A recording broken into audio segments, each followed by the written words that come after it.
C'est souvent une histoire qu'on raconte pour D'accord. qu'ils soient focalisés sur leur objectif. Je pense que quand tu as un vrai objectif qui tient à cœur, personne ne peut t'empêcher de le réaliser. Donc il ne faut pas se laisser dépasser par les émotions que les autres peuvent te donner.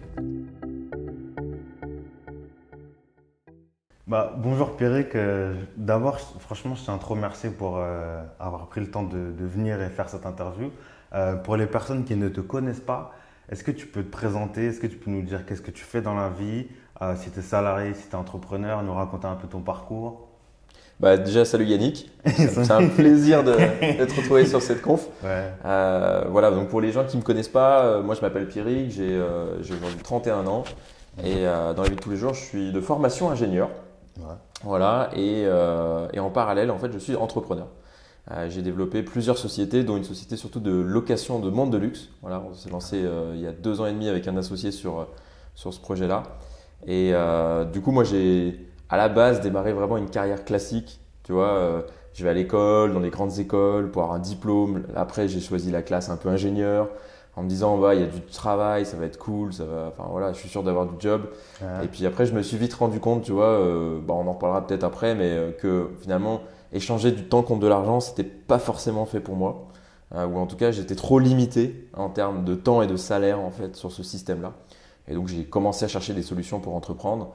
Et j'ai entrepris à côté de mon activité principale dès le début en fait. Et petit à petit, et bah, là, ce qui se passe aujourd'hui, c'est que bah, je vais quitter mon activité principale pour être entrepreneur à plein temps Bravo. prochainement. Voilà. Bravo.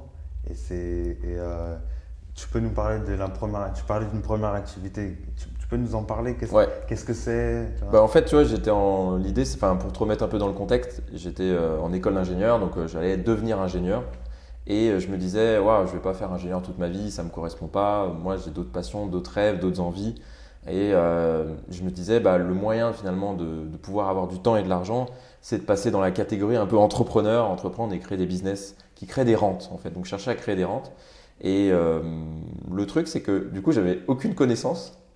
J'avais pas d'argent. Bah, comme on est jeune, tu sais, on n'a pas trop de choses. Aucune connaissance, pas d'argent. Et j'avais un peu de temps, mais voilà, pas trop non plus. Et à cette époque-là, en fait, j'ai découvert une industrie qui me permettait d'être entrepreneur sans risque et en apprenant plein de choses bah, autour de l'entrepreneuriat, du développement personnel. Donc moi, j'ai démarré par l'industrie du marketing de réseau, que tu connais pour le coup. Voilà, donc c'est elle qui m'a tout appris en termes de développement personnel, en termes de créer son réseau, en termes de compétences d'organisation, hein, toutes les compétences qu'on a besoin d'avoir dans l'entrepreneuriat. Donc j'ai démarré par ça, voilà, par le marketing de réseau. D'accord. Et du coup, t'es resté combien de temps là-dedans? T'as fait quoi? Comment ça s'est passé? Bah, en fait, moi j'ai démarré il y a à peu près 8 ans dans cette industrie-là. J'y suis toujours. Aujourd'hui, j'ai mis ça en activité plan E, plan Z, mais j'y suis toujours. Mais en tout cas, je l'ai développé très sérieusement pendant plusieurs années. Et en fait, ça m'a permis finalement d'ouvrir ma boîte après, d'avoir tout de suite des clients à l'intérieur de cette société. Ça m'a permis de me connecter avec des formateurs, des mentors dans le développement personnel. En fait, ça a été surtout un tremplin, tu vois, d'accélération vers l'entrepreneuriat. D'accord. C'est cool. Ouais. D'accord. Et du coup, aujourd'hui, tout à l'heure, tu parlais que tu avais une entreprise de location de montres de luxe que tu as montée avec ton associé il y a 2 ans. Ouais. Comment cette idée vous est venue avec ton associé de monter une société de montres de luxe en sachant que peut-être vous êtes des pionniers là-dedans. Enfin, Bah, je crois que tu m'avais dit que vous êtes deux à faire ça dans le monde. Alors, Ça? ouais, bon, en ce moment, on est beaucoup plus parce que les D'accord. concurrents viennent d'arriver. Mais effectivement, comme tu le dis, en fait, j'étais avec mon associé, Vincent Robert, et on était là en train de se dire, voilà, on a envie de créer une entreprise. Et lui, en fait, est passionné vraiment à fond de montres de luxe. Et l'histoire, c'est qu'il s'est acheté sa montre de luxe. Et puis, au bout de quelques mois, il voulait absolument changer. Et donc, il n'avait pas autant d'argent pour racheter une nouvelle montre. Donc, il m'a dit, voilà, je sais pas, j'ai envie de monter un business dans les montres, mais je sais pas quoi. Peut-être ça serait de la location. Et moi, à cette époque-là, j'avais déjà l'envie de monter un club de location de voitures de collection. Et donc, je me suis dit, tiens, c'est génial, on va pouvoir monter un club de location de montres nouvelles et de collection. Et donc, c'est ce qu'on a fait il y a 2 ans et demi. On a lancé ça, il n'y avait personne sur le marché. Il y avait un concurrent américain qui était là. Et aujourd'hui, bah, il y a plein de gens qui s'intéressent un peu, tu sais, les modes de consommation, ils évoluent. Et donc, ça marche aussi pour les montres, pour les sacs, pour les vêtements. Aujourd'hui, les gens, ils veulent consommer et moins avoir la propriété. Donc nous, on a 2 pôles. On a un premier pôle qui est plutôt sur le conseil en gestion de patrimoine, investissement de montres. et un pôle qui est sur de la location pure. D'accord. Donc ça, c'était une bonne expérience entrepreneuriale qui est continue aujourd'hui, ça fait 2 ans et demi. Et après, ça t'ouvre plein de choses parce que tu mets un pas dans l'entrepreneuriat, tu crées une société, peu importe ce que les gens font en fait. Je ne sais pas quels sont nos auditeurs aujourd'hui, mais peu importe ce que moi je me suis dit, si tu entreprends dans n'importe quel domaine, le but c'est vraiment que tu sois épanoui et que tu t'entreprennes dans ton projet à toi en fait. Peu importe si c'est une entreprise en dur, comme ma société de montres, peu importe si c'est dans l'immobilier, je fais de l'immobilier aussi, peu importe si c'est dans le e-commerce, dans le marketing de réseau, ce qui compte c'est que tu aies un objectif, selon moi, et que tu trouves un outil qui permette d'atteindre ton objectif, peu importe. D'accord. Donc là, si j'ai bien compris, tu as monté différents, tu as commencé à monter tu as commencé à démarrer ta carrière d'entrepreneur en faisant du marketing de réseau pour avoir des rentes. Ouais. Et après, tu voulais monter une société qui est une société un peu, si je comprends, de passion un peu, c'est ça? Ouais, exactement. D'accord. Plutôt un business en dur. Business en dur. Quand je dis une business en dur, c'est une société avec un service, des produits à fournir, qui n'est pas forcément e-commerce, qui n'est pas forcément par franchise, par licence, comme dans le marketing de réseau. Donc ouais, c'est vraiment une société, un peu le bébé, quoi, ton bébé quand tu montes, quoi. D'accord. D'accord. Et alors d'aujourd'hui, j'ai vu un petit peu toutes les montres que vous proposez. Vous avez proposé des marques enfin, des montres de la marque Hublot, Rolex, Breitling, Cartier aussi, j'ai vu. Ouais. Je crois pas Chanel, mais Cartier aussi. Et là, alors aujourd'hui, tu as quelle montre sur ton poignet? Enfin, si tu peux nous montrer un peu pour que ça parle un peu à tout le monde. Oui, carrément. Voilà, donc, ce qui est cool aussi dans cette activité, c'est quand les montres sont pas forcément louées ou sont en état avant d'être louées. Donc, du coup, nous, on a la possibilité de les porter. Donc déjà aussi pour l'image de marque de la société. Aujourd'hui, j'ai une Omega Seamaster. D'accord. Orange, c'est sympa pour l'été. Il elle fait beau est- à Paris elle est belle, aujourd'hui, donc c'est top. On l'utilise pour ça, quoi. D'accord. Et cette idée de se dire, bah, voilà, moi j'ai envie de changer de de changer de montre, en fait, pour vous, ça a été évident ou est-ce que vous avez peut-être fait une étude de marché ou comment ça s'est passé entre l'idée et je dirais, commencer à avoir des clients, commencer à vendre enfin, louer vos premières montres à vos clients, enfin, il y a eu un temps de. Bah, en fait, c'est une bonne question parce que normalement, quand tu crées une société, tu fais ton étude de marché, tu vérifies bien qu'il y a il y a beaucoup de clients potentiels, etc. Et après, donc ça, c'est la partie théorie. Nous, on l'a pas vraiment fait. En fait, ce qui était passionnant, c'est qu'on l'a pas vraiment fait tel quel, en fait, tel qu'on l'apprend en école de commerce. On est parti vraiment de notre envie, tu vois, de créer quelque chose et de servir, par exemple, nos clients en disant, si nous, on a ce besoin-là déjà, ça veut dire qu'il y a d'autres qui vont l'avoir, en fait. D'accord. Donc on est vraiment parti de ce besoin en disant on va le faire déjà pour nous et puis si on le fait pour nous ça marcherait pour les autres clients en fait. Donc on s'est dit l'idée elle est bonne, on y va et on a investi dans les montres et puis après ça a fonctionné petit à petit. En vrai quand tu as vraiment envie de quelque chose, tu trouves tes clients, tu sais leur apporter la valeur nécessaire et tu sais aussi progresser dans l'apprentissage un peu de l'entrepreneuriat parce que on n'est pas obligé de tout savoir pour lancer une société. D'accord. Nous on s'est vraiment lancé sans savoir. Enfin, on savait peu de choses sur l'entrepreneuriat. Et bon, après, on apprend. Tu sais, parfois tu gagnes, parfois tu apprends, parfois tu gagnes, parfois tu apprends. Donc, c'est le cycle de l'entrepreneur. D'accord.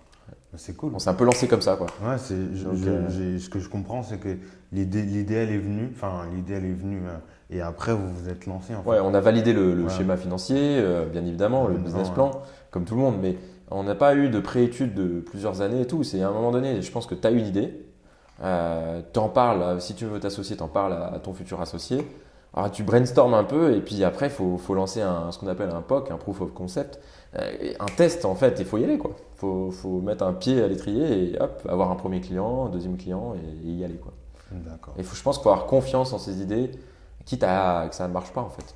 D'accord. Ça peut ne pas marcher, Donc, tu avais aussi conscience que ça pouvait ne pas marcher. carrément. Et ça peut encore ne pas fonctionner dans le futur, mais en fait, quand tu as une croyance de dire je continue, je me bats pour que ça marche, bah il faut y aller et ça marche.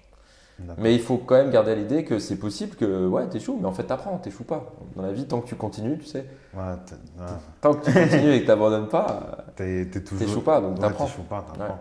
Parce que c'est vrai que je pense que tu connais mieux ce marché-là, mais l'univers des montres de luxe, c'est assez particulier. Ouais, c'est très Et fermé. je crois qu'une fois, tu me disais que tout le monde se connaissait et et que vous, je pense que vous voulez quasiment que des montres suisses, d'horlogerie suisse. Ouais, Vous faites parfois un- allemande aussi, mais effectivement, D'accord. de toute façon, l'horlogerie, c'est un peu le top niveau. Mais effectivement, dans des mondes un peu de luxe et nichés, je dirais, mais après, ça dépend du type d'activité, mais moi, dans mon activité, c'est un réseau assez fermé, c'est difficile d'y pénétrer, et quand tu y pénètres, bah, après, faut pas faire trop de fausses erreurs. Faut pas faire trop d'erreurs, quoi, en gros, tu vois. D'accord.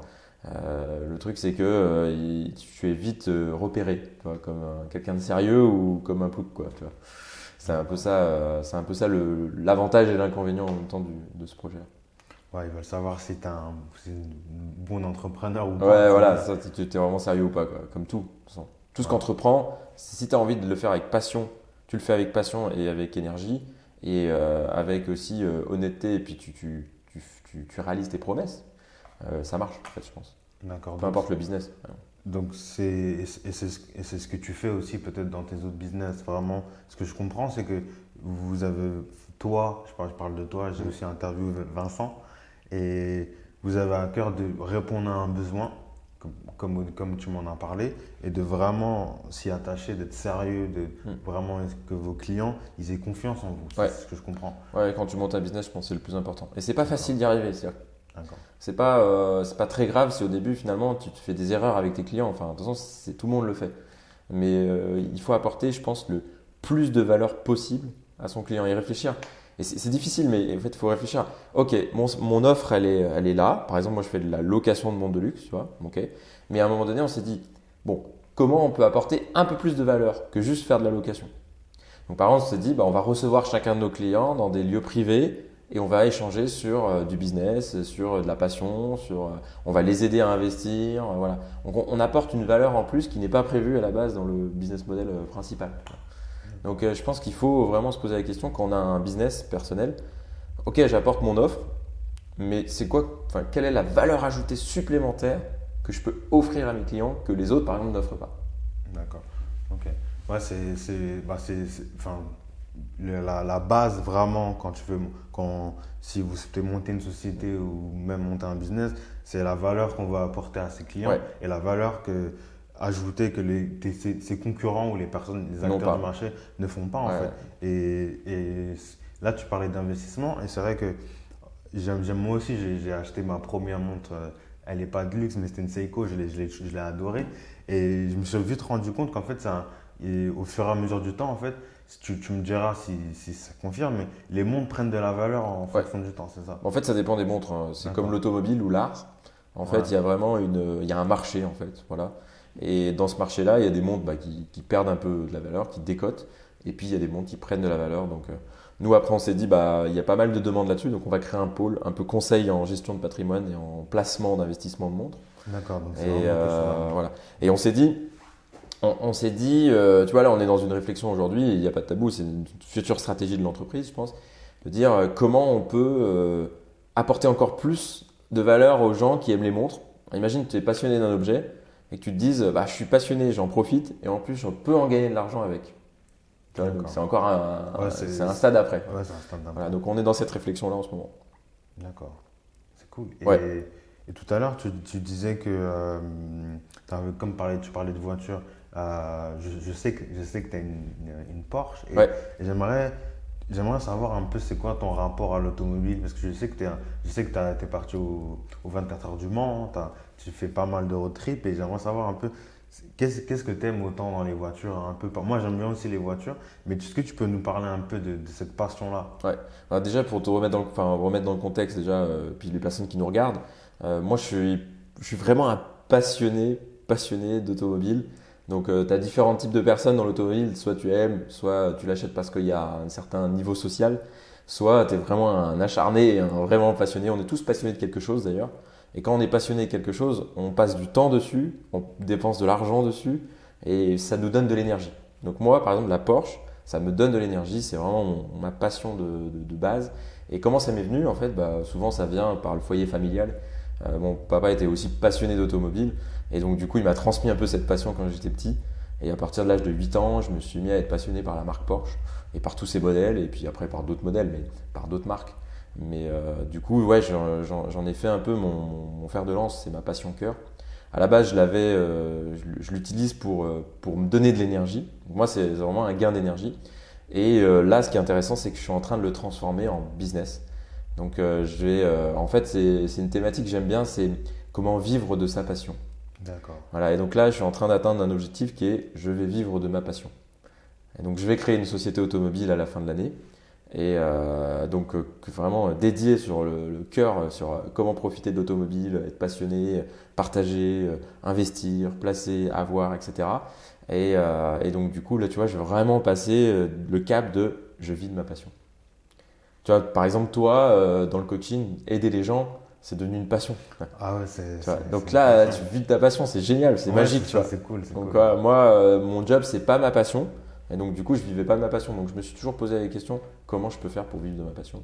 Et on a trouvé des techniques pour y arriver. D'accord. Donc c'est et en plus tout à l'heure tu disais que tu allais bientôt quitter ton job. Ouais. C'est quand Bah, dans les prochains mois là. D'accord, ok. Ouais. Donc ce qui est intéressant, enfin ce que moi je comprends, et ce que j'adore chez toi, c'est que t'es parti d'un point A et en fait tu veux vivre de ta passion comme tu viens de le dire. C'était l'objectif final. Et c'est super de se battre pour ces idées et en plus de créer de la valeur pour tes clients. Donc c'est hyper intéressant. Et toi, quelles difficultés tu as eu? Enfin, est-ce que tu as eu des difficultés? Est-ce que tu as peut-être eu des challenges durant tout ton parcours entrepreneurial? Et si tu en as eu, est-ce que tu peux nous les raconter? Comment ça s'est passé? Ouais, c'est une bonne question qu'on pose souvent aux entrepreneurs. C'est quoi vos échecs ou vos challenges, tu vois? Je pense que déjà, il y a une croyance que les gens ont, c'est certaines personnes ont jamais de challenge et d'autres Ouais. ont des challenges. Ça, c'est faux pour moi. C'est que D'accord. tout le monde, même Bill Gates, même Warren Buffett, même les gens qu'on admire, Elon Musk et tout, ils ont tous eu des challenges une fois ou plusieurs fois dans leur vie et qui sont difficiles. Donc on a déjà tous les mêmes difficultés à créer les choses. Et moi, quand j'ai entrepris, la première chose, c'était dans le marketing de réseau, je te le disais. Et j'ai fait face en fait à l'environnement extérieur, donc le jugement des autres en fait. D'accord. Donc moi, j'étais vraiment enthousiaste. Tu sais, quand tu démarres une activité, tu es enthousiaste, tu es motivé, tu as envie de partager un petit peu.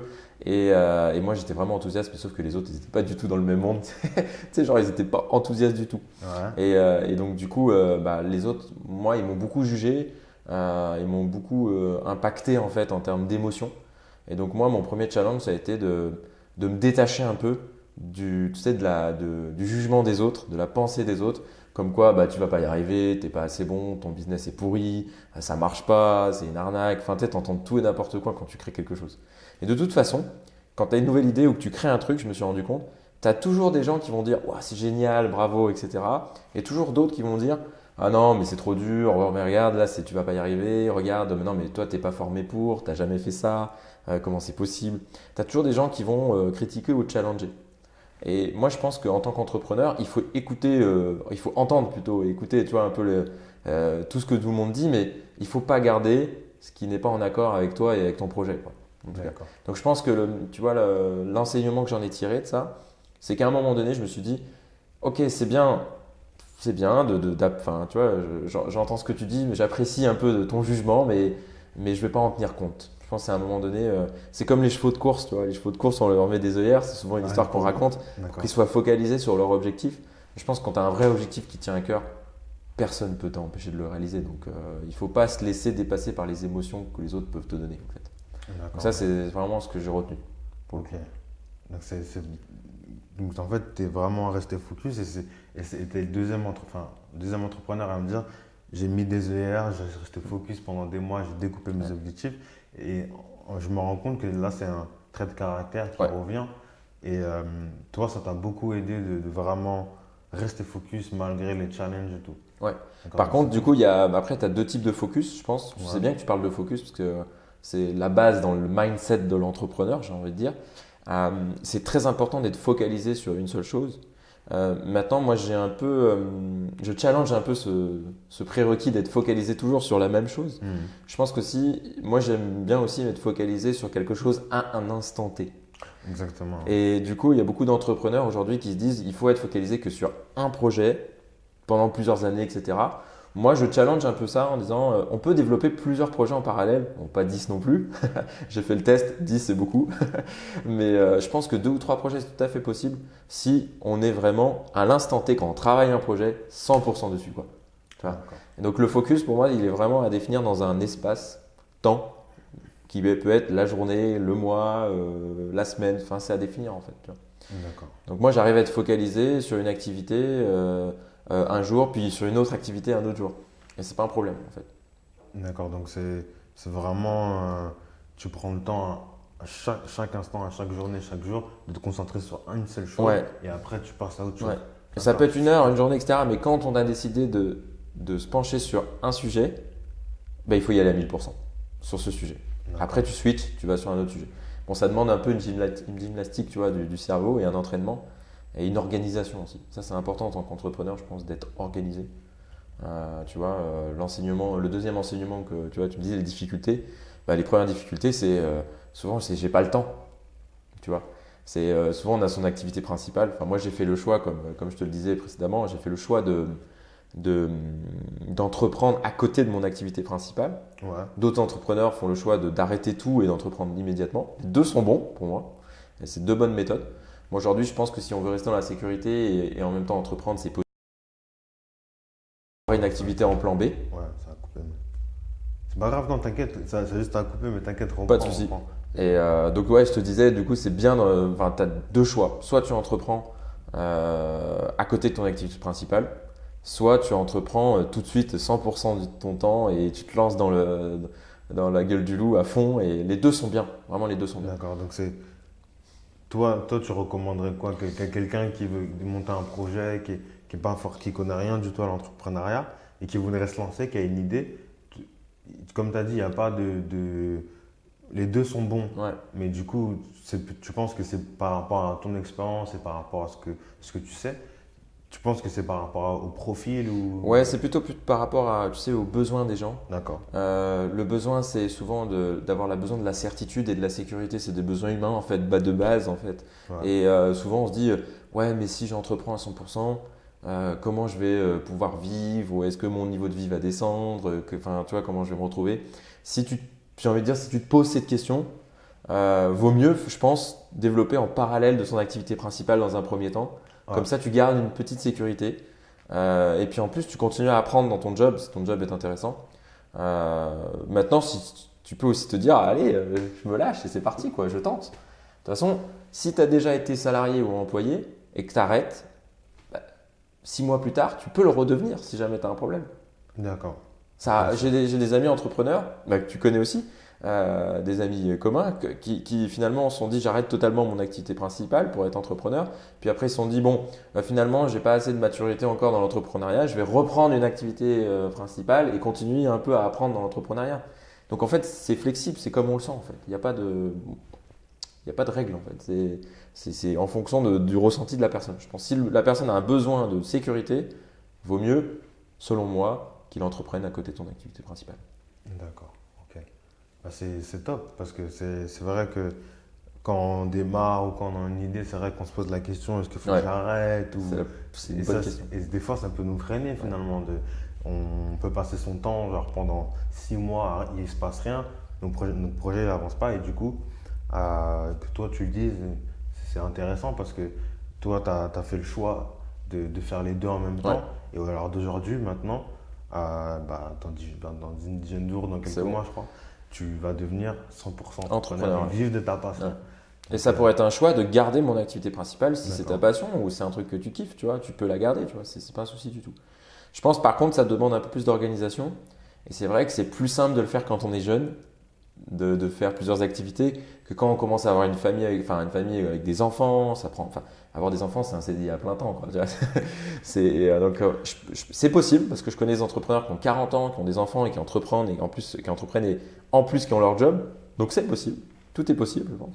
Mais c'est quand même plus simple, je pense, quand tu es jeune, tu as l'énergie, etc. Donc ça demande par contre une bonne énergie, Ouais. une bonne organisation et de aussi garder son cap, c'est-à-dire de tout le temps se remettre en question et se dire attends, mon objectif il est là, c'est pas grave, je sais que je ne l'ai pas tout de suite, mais c'est quoi mon next step? de découper un peu son objectif, tu sais, en petites tâches atteignables. Tu vois. D'accord, ok. Bah, c'est top. Je trouve ça top. Et là, à l'heure d'aujourd'hui, toi, c'est quoi l'étape d'après, en fait? Bah, là, l'étape d'après, là, je suis en phase de transition pour être 100% entrepreneur. Donc ça, Ouais, le plan, il est déjà fait depuis plusieurs années. Donc je suis en train de mettre, enfin, d'appliquer mon plan, donc de passer à l'action pour ça.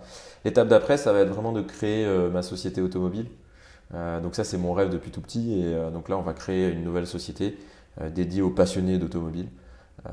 Donc là, c'est pour la fin de l'année et le début d'année 2020. Donc faire monter ma société de montres et créer la nouvelle société automobile. Et puis me focaliser sur ces deux grosses sociétés qui sont déjà, c'est déjà pas mal. Voilà. Moi, je me suis permis aussi de me sécuriser avec d'autres revenus complémentaires qui me permettent de développer mes sociétés sans avoir à me soucier trop de l'argent en fait. Ça, c'est bien. c'est génial. Donc, En sachant qu'il faut toujours en gagner, mais, Oui, ouais. mais en tout cas, il y a une sécurité supplémentaire. Mais de toute façon, si tu as, un business mais tu gagnes pas d'argent, tu n'as pas vraiment de business au Non, final. ouais, voilà, c'est ça. C'est hyper important, Ouais. même pour la survie de la société Ouais. au final. Mais comme tout le monde sait, ça dépend. En fait, il y a plusieurs types de business. Quand tu lances un business en ligne, tout de suite, tu peux faire du cash. Et donc, tout de suite, tu peux te payer, te rémunérer, etc.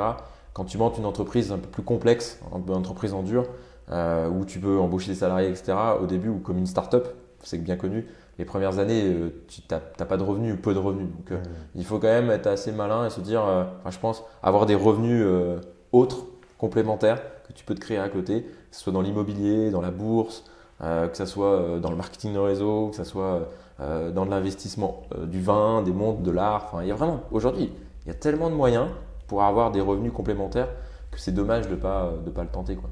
D'accord, ouais, c'est ce que j'essaye avec le business que je fais, de vraiment aider les salariés que les entrepreneurs et surtout qu'il y a un projet qui les anime parce que c'est ça qui est le plus important. Donc, franchement, je tiens à te remercier. Là, l'interview, elle va se terminer. Vraiment, ce que tu as partagé est fort et j'ai beaucoup aimé. J'espère vraiment que ce que Pierrick a dit, ça peut vous aider. Et si tu as une dernière chose à nous dire, vas-y. Bah, en fait, ouais, merci en tout cas Yannick de m'avoir reçu. Franchement, c'est top. Euh, Moi, le plus important, je pense, c'est rester vous-même. Ça, c'est vraiment très important. Euh, je pense que c'est important d'avoir un mentor ou plusieurs mentors, des exemples en fait. Souvent, on dit qu'on est la somme des 5 personnes qui nous entourent. Et ça, c'est vraiment vrai. Moi, je l'ai appris en tant qu'entrepreneur. Il faut aller jouer avec les gens qui ont déjà la vie qu'on veut avoir. D'accord. Il faut vraiment aller les côtoyer, leur poser des questions, comment ils ont fait. Après, il ne faut pas tout copier. Je pense qu'il faut vraiment prendre ce qu'il faut tester. En fait, il faut tester ce qui marche pour nous et le mettre en application et l'améliorer. Et donc, et pas regarder les gens qui critiquent, les gens qui ne sont pas dans ton projet. Il ne faut pas les écouter. Souvent, c'est des gens proches de la famille ou des amis. Et je pense qu'il faut vraiment aller au bout de son projet. Peu importe s'il y a des difficultés, il faut viser long terme. Les gens, souvent, ils font l'erreur de se dire, bon, bah, si ça marche pas sur 6 mois, ça marchera pas sur 6 ans. C'est faux. C'est justement, si ça marche pas sur 6 mois, c'est peut-être que dans l'année qui viendra, après, il y a un truc qui va se passer et ça cartonne. Tu vois. Donc, ouais, mon conseil, c'est vraiment bien s'entourer et surtout de mettre en application ce qui marche pour soi-même, de tester et de rester vraiment dans son domaine d'activité et de mettre en application les choses qui marchent pour soi. Ok, ça marche. Bah, merci à toi. En tout cas, c'était Pierrick. cool, Yannick. Merci, C'est un vrai Pierrick. plaisir. Merci. Et voilà, quoi. C'est top. Merci à toi. C'est cool.